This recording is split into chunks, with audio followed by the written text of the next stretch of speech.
হাওড়া স্টেশনের সেই চেনা ব্যস্ততা, ট্রেনের চাকার অবিরাম ছন্দ আর এক বুক আশা নিয়ে গন্তব্য যখন পাহাড়ের রানী সিমলা, তখন আমাদের সঙ্গী ভারতবর্ষ তথা সমগ্র এশিয়ার অন্যতম প্রাচীন এই সচল ট্রেন নেতাজি এক্সপ্রেস।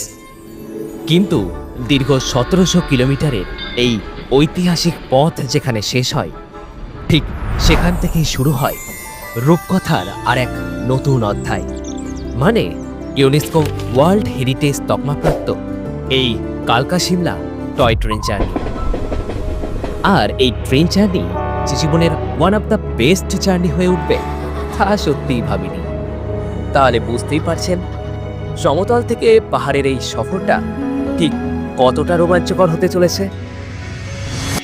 আর হ্যাঁ, এই যাত্রাপথে ট্রেনের টিকিট থেকে শুরু করে খাবারের মান এবং এই যাত্রার যাবতীয় খরচ খরচা যেমন আপনারা জানতে পারবেন, তেমনি সিমলা পৌঁছে হোটেলের ব্যবস্থা কিংবা আমাদের ট্যুর প্যাকেজের বাস্তব অভিজ্ঞতার সবটাই কিন্তু থাকছে এই ভিডিওতে। তো আমি অপূর্ব, চলুন তাহলে ইজিলেস ট্রাভেলের পর্দায় শুরু করা যাক অপূর্ব এক ভ্রমণ গল্প। গুড ইভিনিং সকলকে। আজ আমাদের যাত্রা শুরু হচ্ছে গঙ্গার পাড়ে অবস্থিত বাংলার প্রবেশদ্বার এই হাওড়া স্টেশন থেকে। অবিরাম হাজারো ট্রেনের যাতায়াত আর এই ব্যস্ততায় এই স্টেশনকে ভারতের অন্যতম ব্যস্ত রেলওয়ে স্টেশনের পরিচিতি দিয়েছে। যাই হোক, ট্রেন ছাড়ার নির্ধারিত সময়ের ঘণ্টাখানেক আগেই যেহেতু স্টেশনে পৌঁছেছি, তাই অপেক্ষা করছি স্টেশনের ডিসপ্লে বোর্ডে আমাদের ট্রেনের শিডিউলটা আসার। খানিকটা সময় গড়াতেই অ্যানাউন্সমেন্ট হলো 9 নম্বর প্ল্যাটফর্ম থেকেই ছাড়বে আমাদের আজকের 9:55 12311 আপ হাওড়া কালকা নেতাজি এক্সপ্রেস। কি জানেন তো, ভারতীয় রেল মানচিত্রে এই ট্রেন আসলে এক লিভিং লেজেন্ড। মানে সেই 1866 সাল থেকে ধারাবাহিকভাবে প্রায় 159 বছর ধরে এই ট্রেন মানুষকে পরিষেবা দিয়ে চলেছে। আর তাছাড়াও এ পথে সরাসরি কালকা পৌঁছানোর এটি এক এবং অদ্বিতীয় অপশান। তাই প্রতিদিন ট্রেনটি চললেও আমরা কিন্তু টিকিট কেটে রেখেছিলাম গত 2 মাস আগেই। অন্যান্য দূরপাল্লার ট্রেনগুলির মতোই এখানেও যথারীতি first tyre, second tyre, third tyre এবং স্লিপার ক্লাসেরও ব্যবস্থা রয়েছে। পথে কুয়াশার বাধা না থাকলে টাইমের মধ্যেই কালকা পৌঁছে অনায়াসেই ধরা যায় শিবালিক এক্সপ্রেস। এই যে ঢুকেই হচ্ছে বিটুর লাস্টের দিকে আমাদের দুটো সিট। আমাদের এটা থার্ড এসি, মোটামুটি থার্ড এসিটা ভালোই থাকে। তো আমাদের পড়েছে হচ্ছে এই যে 65 এবং 68, ঠিক আছে, মানে একদম লোয়ার বার্থ দুটো। এবং অ্যাজ ইট ইজ যে অ্যামিনিটিসগুলো ওনারা রাখেন সমস্ত কিছুই এখানে রাখা রয়েছে। এখানে বেসিক্যালি থাকে হচ্ছে একটা বালিশ দেওয়া থাকে, একটা কম্বল এরকম, আর এই যে এখানে দুটো করে চাদর আর একটা ছোট হ্যান্ড টাওয়েলও দেওয়া থাকে, ঠিক আছে। আর বাইরে যদি আপনি বলেন তবে এই যে এটা হচ্ছে ডাস্টবিন, আয়না, বেসিন দেওয়া আছে। আয়নার অবস্থা খুব একটা ভালো না, মানে শোচনীয়। বাথরুমটা এরকম, ঠিক আছে। এই যে এখানে একটা হ্যান্ড শাওয়ার আছে আর এই পাশে হচ্ছে আয়নাটা আছে, এখানে একটা বেসিন রয়েছে।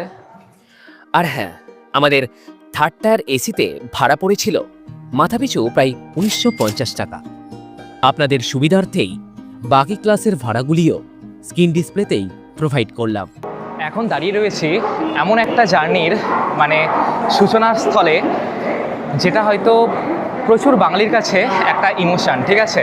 সকল প্রথমগুলোই তো একটু মানুষের কাছে অতিরিক্ত আনন্দে। প্রথম এতটা পথ, প্রথম জার্নি করা, এবং প্রায় 1700 কিলোমিটার যাবে, 29টা ঘন্টা আমি এই ট্রেনের মধ্যেই কাটাবো। চলুন শুরু করা যাক আজকের জার্নি।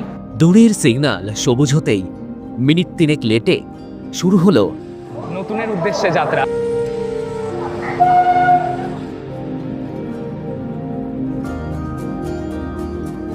এই ট্রেনে প্যান্ট্রিকার ফেসিলিটি থাকলেও আচ্ছা, যথারীতি এবারও ট্রেনের খাবারের উপর ভরসা না করে মাতাশ্রী এই যে আমাদের জন্য পাঠিয়ে দিয়েছে, সেই কারণে আজকে রাতের জন্য অন্তত জোগাড় করে দিয়েছে।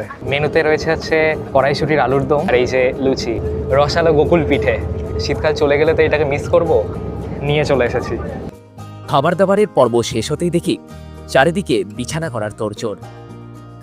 ট্রেনের ক্রমাগত দুলুনিতে অন্যান্য কাজের মতো এই কাজটিও কিন্তু বেশ চ্যালেঞ্জিংয়ের। তাই একে অপরের সাথে অ্যাডজাস্টমেন্ট করে চলন্ত ঘরের সেটআপ আমরা সকলেই রেডি করে ফেললাম। আমরা এসে পৌঁছেছি আমাদের যাত্রাপথের ফার্স্ট বিরতি, মানে ফার্স্ট হল্টে। এটা এখন আছি বর্ধমানে। তো এখানে মোটামুটি 2 মিনিট মতো দাঁড়াবে। আর এরকম কিন্তু আমরা আমাদের এই যাত্রাপথে টোটাল 38টা স্টেশন কভার করতে চলেছি, ঠিক আছে? ইনি আমাদের কোচ অ্যাটেন্ডেন্ট, মানে আগামী 2 দিন এই কোচের যাবতীয় সমস্যার ইনিই সমাধান। রাতের সাথে পাল্লা দিয়ে বাড়ছে ট্রেনের গতিও। ম্যাপে দেখলাম অল্প কিছুক্ষণের মধ্যেই আমরা দুর্গাপুর ঢুকব। 4 মিনিট মতো লেটে আমরা এসে পৌঁছেছি ইন্ডাস্ট্রিয়াল গেটওয়ে, মানে দুর্গাপুরে। তো এই যে আমাদের গাড়ি এবার ছেড়ে দিল। ইচ্ছে ছিল ধানবাদ জাংশনটিও নেমে দেখার, তবে এত বড় জার্নিটার কথা ভেবে আবার আগামীকাল সকালে দেখা হচ্ছে।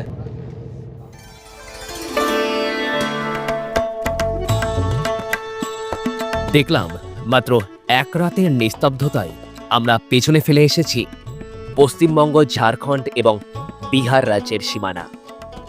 বর্তমানে চায়ের কাপের সাথেই উপভোগ করছি উত্তরপ্রদেশের জনমানবহীন প্রান্তর।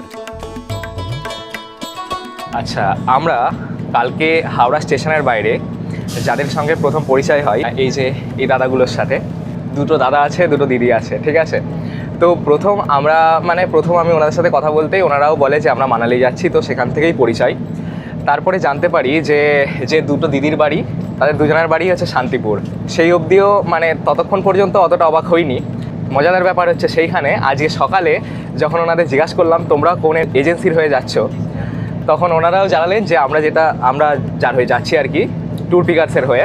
ওনারা হচ্ছে ট্যুর পিকার্সের হয়েই যাচ্ছেন। আর এখন হচ্ছে ওরা খুব সুন্দরভাবে একটা মুড়ি মাখিয়েছে, সব কিছু দিয়ে একদম খুব দারুণ করে মাখিয়েছে এবং বারবার অফার করছে। দারুণ হয়েছে, খুব সুন্দর। খাচ্ছি বলে বলতে পারছি না, ক্রেডিট দোষটা ওই দাদা, ঠিক আছে? আমাদের মতোই ট্যুর পিকার্সের হাত ধরেই তারাও পাহাড়ি রূপকথারই সাক্ষী হতে চলেছে। বেশ কয়েক মাস আগেই আমরা যখন এই সিমলা মানালি ট্যুর প্ল্যান করছিলাম, তখন সোশ্যাল মিডিয়াতে তাদের গুণগত মান আর পুরনো পর্যটকদের দুর্দান্ত ফিডব্যাক দেখেই আমরা তাদের সাথে যোগাযোগ করি। এনাদের ডিল্যাক্স প্যাকেজে, মানে সিমলা মানালি আর কাসল মিলিয়ে 5 রাত 6 দিনের এই সফরে আপনারা যদি 6 জনের গ্রুপে আসেন, তবে মাথাপিছু খরচ পড়বে মাত্র 8,700 টাকা। আমরা যেহেতু 2 জন ছিলাম, তাই খরচটা আমাদের ক্ষেত্রে সামান্য বেশিই পড়েছিল। আর এই বাজেটের মধ্যেই থাকছে প্রিমিয়াম কোয়ালিটির রুম, ব্রেকফাস্ট, ডিনার আর সাইট সিনগুলি ঘুরে দেখার জন্য পার্সোনাল গাড়ির সুবিধা। বাজেট অনুযায়ী বিভিন্ন কাস্টমাইজ ব্যবস্থাও কিন্তু ওনারা রেখেছেন। তাই বিস্তারিত জানতে স্ক্রিনে দেওয়া এই নাম্বারে ওনাদের সাথে সরাসরি যোগাযোগ করতে পারেন। আমরা এখন যে স্টেশনটায় ক্রস করছি এটা হচ্ছে মির্জাপুর, যেটা ভারতীয় প্রমাণ সময় বা ইন্ডিয়ান স্ট্যান্ডার্ড টাইম, যেটা যে রাজ্যের ওপর নির্ধারিত হয়। আমরা সেই সিটির ওপরে আছি, মির্জাপুরের। এই যে দেখতেই পাচ্ছেন।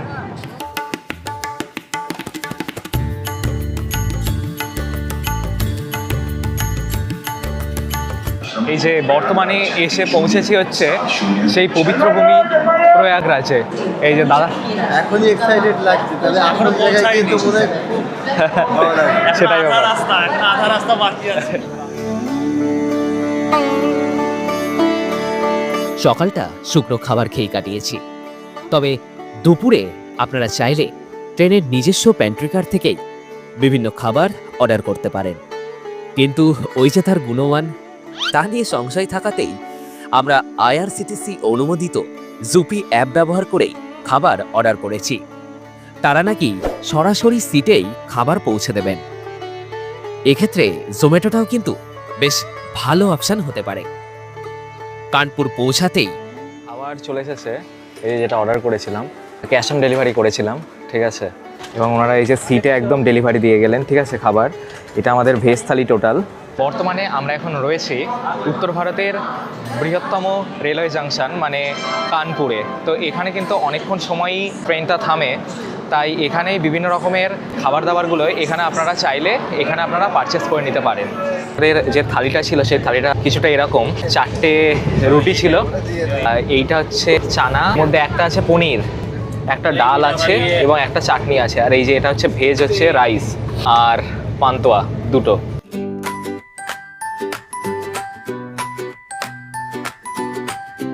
তো থালিটা নিয়েছিল হচ্ছে 200 টাকা, আর জিএসটি অ্যাড করে প্লাস প্ল্যাটফর্ম ফিজ এগুলো সমস্তটা অ্যাড করে 490 টাকা মতো দুটো থালিতে পড়েছিল। খুব একটা ভালো এক্সপিরিয়েন্স যে বলবো সেটা আমি কখনোই বলবো না, মোটামুটি এক্সপিরিয়েন্স। তবে ট্রেনে এর থেকে ভালো আর পাওয়া যাবে না। ট্রেনের যে সকল আইআরসিটিসি আছে তারা এর থেকেও মানে নিকৃষ্ট মানের দেয়, তো সেক্ষেত্রে এটা বেটার সেখান থেকে, তবে যে খুব বেটার সেটা আমি বলবো না। কালকা থেকে হাওড়া যাচ্ছে 12311, এটা কালকা থেকে আসছে, এটা হচ্ছে 2 ঘন্টা লেটে চলছে, ঠিক আছে। এই যে নেতাজি এক্সপ্রেস এখন আমাদের ফাফনগঞ্জ স্টেশন ছাড়ছে, ক্রস করছে, আর এই টাইমেই এই ট্রেনটাও আমাদেরকে ক্রস করবে।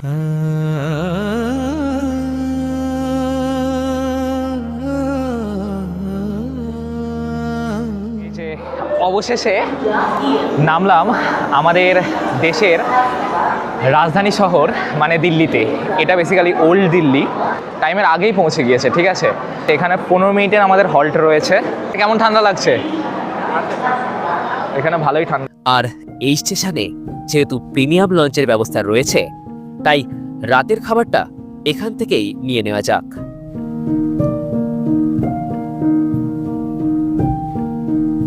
খাবারের দাম এখানে অনলাইনের থেকে কম হলেও সেখানে হচ্ছে এই 4টে রুটি দিয়েছে, ঠিক আছে, যেটা আমরা দুপুরে খেলাম সেরকমই।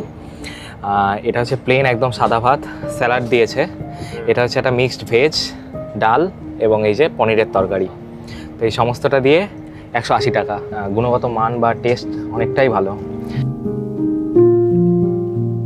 প্রায় 11টা বাজতে চললো, তো এবার ঘুমানো যাক। প্রায় 3:30-র মধ্যেই ঢুকিয়ে দেবে আমার যা মনে হচ্ছে ট্রেন। ঘণ্টাখানিকের ব্যবধানেই নিদ্রাভঙ্গ হলো। Good morning. এখন আমরা রয়েছি চণ্ডীগড়ে, ঠিক আছে। একটুখানি ডিলে হলো, প্রায় 1 ঘন্টা 10 মিনিট ডিলে হলো। তো এখন ছেড়েছে 1:35-এ ছাড়ার কথা ছিল, তো এখন প্রায় 2:45 মতো বাজছে। শুনলাম এই স্টেশনেই নাকি ট্রেনের বেশ কিছু কামরা ইঞ্জিন থেকে বিচ্ছিন্ন করা হয়, তাই এই দীর্ঘ যাত্রা বিরতি। মনটা যেন এবার ব্যাকুল হয়ে উঠেছে, তাই ট্রেনের দরজায় দাঁড়িয়ে প্রতীক্ষার প্রহর গুনছি।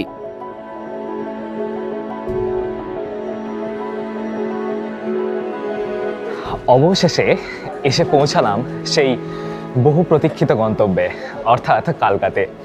তো নির্ধারিত সময়ের মোটামুটি 23 মিনিট লেটে আমাদের ট্রেন আমাদের গন্তব্যতে পৌঁছে দিয়েছে। লেট হয়েছে, তবে তার আফসোস বিন্দুমাত্র নেই, কারণ এখন আরও সিমলার কাছে চলে এসেছি। সেখানে পৌঁছানোর এক্সাইটমেন্ট, একটা আলাদা এক্সাইটমেন্ট কাজ করছে। চলো, সকলের মুখেই একটা চওড়া হাসি দেখতে পাচ্ছি। কেমন খুশি?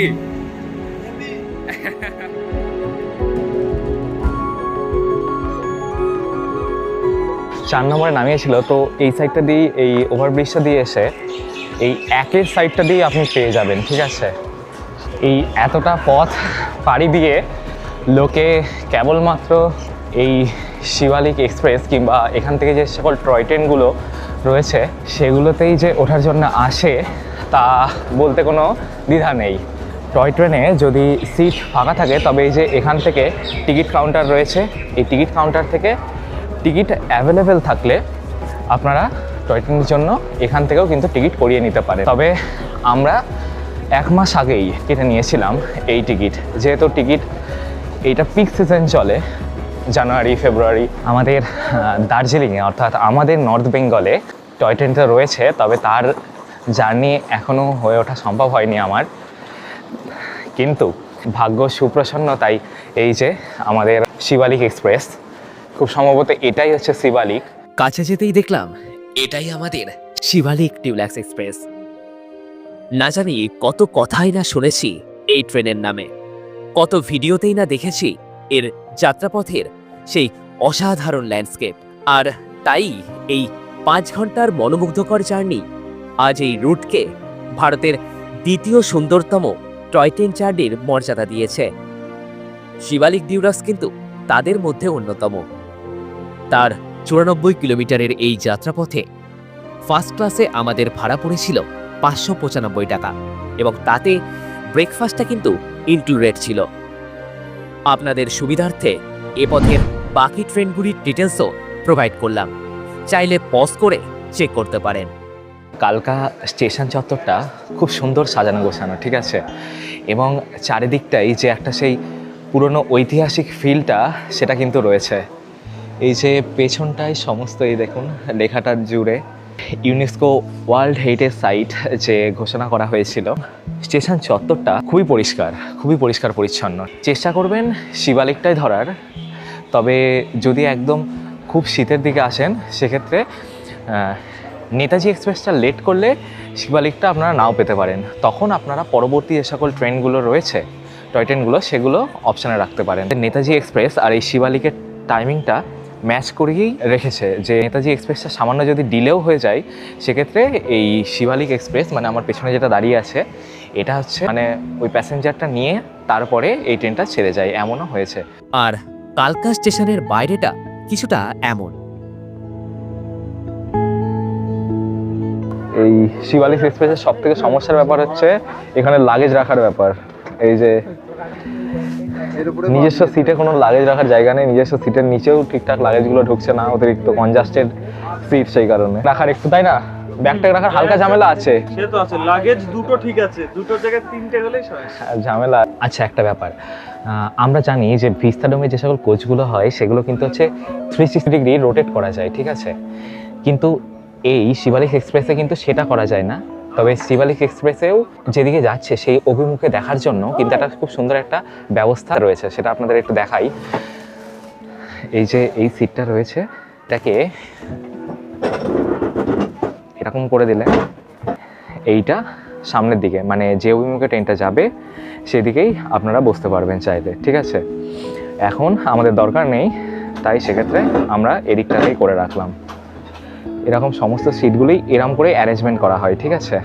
চলুন, আশা করছি সফরটা যেটা সেটা খুব ভালো হবে, সুন্দর হবে, কারণ এই ট্রেনটাতে গেলেই একমাত্র যে সানরাইজটা সেটা খুব সুন্দরভাবে দেখা যায় কিন্তু। আর আগামীতে আশা করছি সেরকমটাই দেখতে পাওয়া যাবে।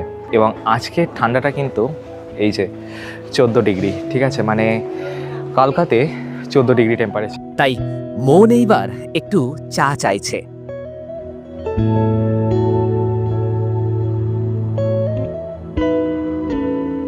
সময় যত এগোচ্ছে তত ধীরে ধীরে এই সাইডটা থেকে কুয়াশাও কিন্তু এগিয়ে আসছে, ঠিক আছে। আগে এতটা যে কুয়াশাটা সেটা এতটা ছিল না, একদম পরিষ্কারই ছিল চারিদিকটা। তবে যতটা সময় গড়াচ্ছে ততটাই কুয়াশা যেন একদম কালকা স্টেশনকে একদম ভরাট করে তুলছে। মিনিট 20 আগে সেই ধোয়া ওঠা ইঞ্জিন আমাদের ট্রেনের কামরার সাথে ইতিমধ্যেই জুড়েছে, আর এখন 5:45 প্ল্যাটফর্ম নাম্বার 6 থেকে তা রওনা দিল নতুন স্মৃতির সাক্ষী হতে। কালকা থেকে আমাদের ট্রেন একদম রাইট টাইমিং ছেড়ে দিয়েছে। নিদ্রাচ্ছন্ন সেই পাহাড়গুলির গভীর স্তব্ধতাকে ভেঙে আঁকাবাঁকা পথ দিয়ে আমাদের ট্রেন হুইসেল মেরে ছুটে চলেছে খাড়াই পথে। এবং আমাদের যে কোচটা, এখানে কিন্তু টোটাল 18টা সিট রয়েছে। টয় ট্রেনে কিন্তু ওয়াশরুমের ব্যবস্থাও থাকে, তো এটা হচ্ছে খুব কনজাস্টেড, একদম ছোটোর মধ্যে, যেহেতু টয় ট্রেনটাও ছোটো ওই কারণে ছোটোর মধ্যে হ্যান্ড ওয়াশ দেওয়া আছে, এখানে একটা বেসিন আছে, আর এই যে কোমোড, হ্যান্ড শাওয়ারও আছে। জানি এটা 5 ঘন্টার, যেহেতু সেক্ষেত্রে এটা না হলে খুবই অসুবিধা।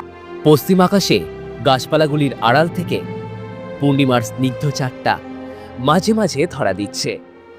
এত ঠান্ডা কনকনে হিমেল বাতাস বয়ে আসছে, জানলা খুলতে তো ইচ্ছা করছে না, তবে জানলা না খুলেও ঠিক পারছি না। কারণ জ্যোৎস্না রাত, বাইরে খুব সুন্দরভাবে সমস্ত কিছু খুব সুন্দরভাবে দেখা যাচ্ছে বা বোঝা যাচ্ছে, ঠিক আছে। এবার দূরে পাহাড়ের, সেটা ক্যামেরায় বোঝা যাবে না, দূরের পাহাড়ের যে স্ট্রাকচারটা সেটা সম্পূর্ণ দূর থেকে বোঝা যাচ্ছে যে কেউ একটা দানবের মতো দাঁড়িয়ে আছে।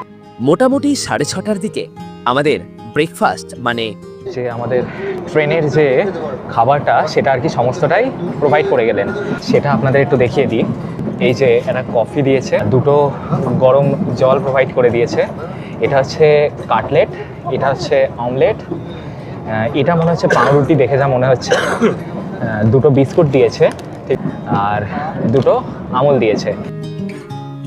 আমি একটা ভেজ নিয়েছিলাম, একটা নন ভেজ নিয়েছিলাম, সমস্ত কিছুই বাকি সেম, শুধু এই কাটলেটটা ভেজ এবং এটা হচ্ছে নন ভেজ। অন্ধকারকে বিদায় জানিয়ে আকাশ জুড়ে দেখা মিলছে এবার ক্ষীণ আলোর ছটা। এখন প্রায় 7টা বাজতে চলেছে, আমাদের ওইদিকে 7টার দিকে দিনের আলো ফুটে যায়, তবে এটা যেহেতু অনেকটাই পশ্চিম দিকে তাই এখানে একটু দেরি হবে, একটু লেটে আর কি। 7টা 15-20-র মধ্যে আশা করছি ভালোভাবে আলো ফুটে যাবে। হ্যাঁ, মানে দেখুন না কেমন নাটকীয় পরিবর্তন হচ্ছে না আকাশটার। প্রথমে নীল, এখন লাল, কিছুটা বাদে আবার দেখছি এমন উজ্জ্বল হলুদ।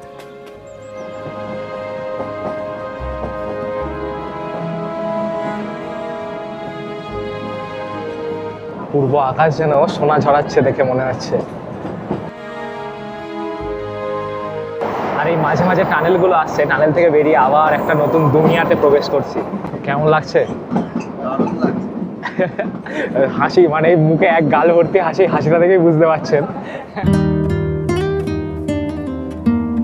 জনপ্রিয় এই ঐতিহাসিক ট্রেন যে তার যাত্রাপথে 6,811 ফুট উচ্চতায় উঠবে, শুধু তাই নয়, কালকা সিমলাকে নিয়ে এটি পার করবে টোটাল 18টি ইন্টারমিডিয়েট স্টেশন, 103টি এমন অন্ধকারছন্ন টানেল, 800রও বেশি পাহাড়ি ব্রিজ আর 900রও বেশি তীক্ষ্ণ পাহাড়ি বাঁক।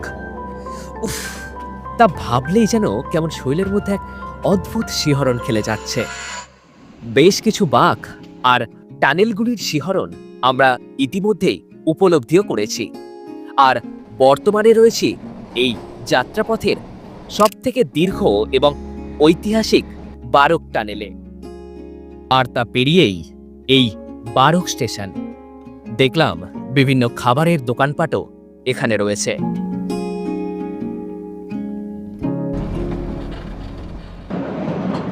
ঘুরতে ঘুরতেই আমি সামনের দিকটায় আসলাম, টয় ট্রেনের একদম সামনের দিকটায় আপনি এই যে ব্যাগ রাখার এই সেকশনগুলো পেয়ে যাবেন।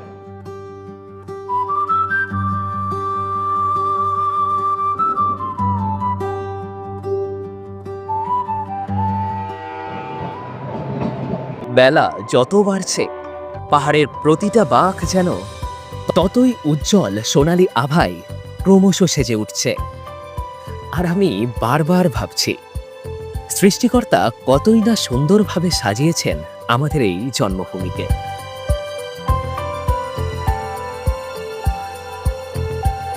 কখনো দেখা মিলছে শীতের রুক্ষতা মাখা শুকনো এই গাছপালাগুলি, আবার পরক্ষণেই সেই ধূসরতাকে ছাপিয়ে উকি দিচ্ছে চিরহরিৎ পাইন আর দেবদারুর একরাশ সতেজতা। আর এই পুরো মায়াবী পরিবেশটা আপনারা সব থেকে সুন্দরভাবে উপলব্ধি করতে পারবেন যদি টিকিট বুকিংয়ের সময় ডান দিকের জানলাটা বেছে নিতে পারেন, মানে সম্ভবত 1, 3, 5, 7 এই সকল বিজোড় নম্বরের সিটগুলি। আমরা এখানে আছি তো, আর ওই দূরে দেখা যাচ্ছে কিনা ক্যামেরায় বুঝতে পারছি না, দূরে আমাদের থেকে প্রচুর নিচেতে একদম মেঘেরা অবাধে ভেসে বেড়াচ্ছে, আর আমরা কিন্তু অনেকটা উপরে উঠে এসেছি, ঠিক আছে। আর এখানে ঠান্ডার পরিমাণটাও খুব বেশি। এক পাহাড় থেকে অপর পাহাড়ে আমাদের এই ট্রেন যেন একেবারে লাফিয়ে চলেছে, আর তার সাথেই তাল মিলিয়ে আমিও চলে এসেছি ট্রেনের সামনের কোচে। মানে এখান থেকে ট্রেনটিকে কেমন লাগে তা একটিবার দেখবো না? 70 নম্বর টানে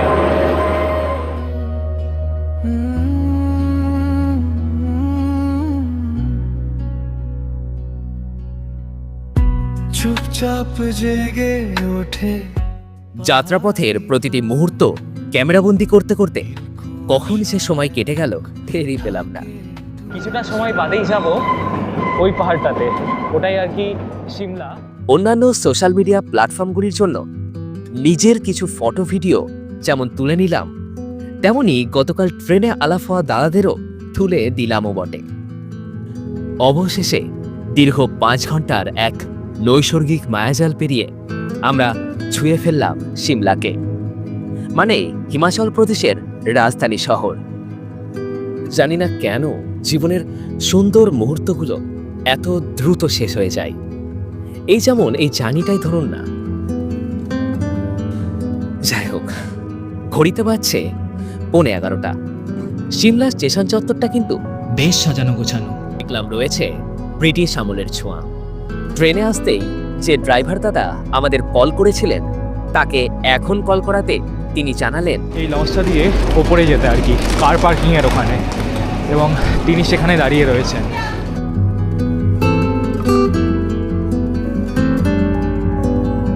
আমাদের এই গাড়ি থেকে শুরু করে হোটেলের যাবতীয় বন্দোবস্ত সবই কিন্তু ট্যুর পিকার্সেরই দায়িত্ব। তাই এখন যাচ্ছি হোটেল রাজদূতের উদ্দেশ্যে। আচ্ছা, মোটামুটি স্টেশন থেকে আমাদের এই রাজদূত হোটেলের ডিস্টেন্স মোটামুটি 4 থেকে 5 মিনিটের, ঠিক আছে। এইবার হোটেলে ফোন করাতে তারা লাগেজ ক্যারি করার জন্য একজন কুলি পাঠিয়ে দিলেন। হ্যাঁ হ্যাঁ হ্যাঁ, চলি। এই যে আমাদের হোটেল রাজদূত, এই ওপরটা থেকে, এই যে ওপরটা দেখতেই পাচ্ছেন, এই ওপরটা থেকে এই যে হোটেল। আগামী 2 রাত আমরা এখানেই কাটাবো।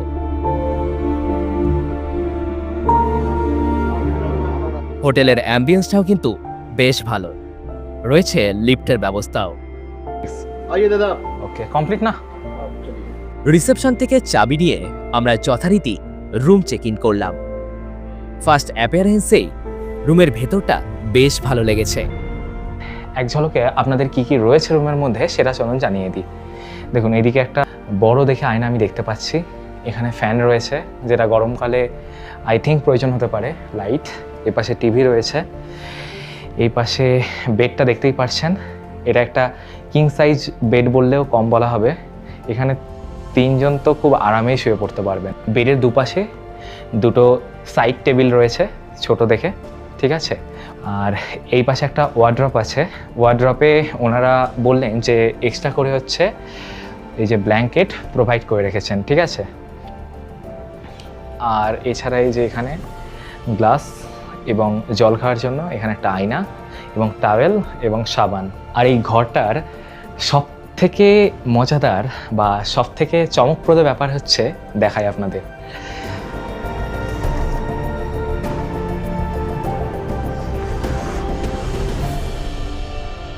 এই টোটাল ভিউটা এই দুখানা চেয়ারে আপনি বসে পুরো উপভোগ করতে পারেন সারাটা দিন জুড়ে।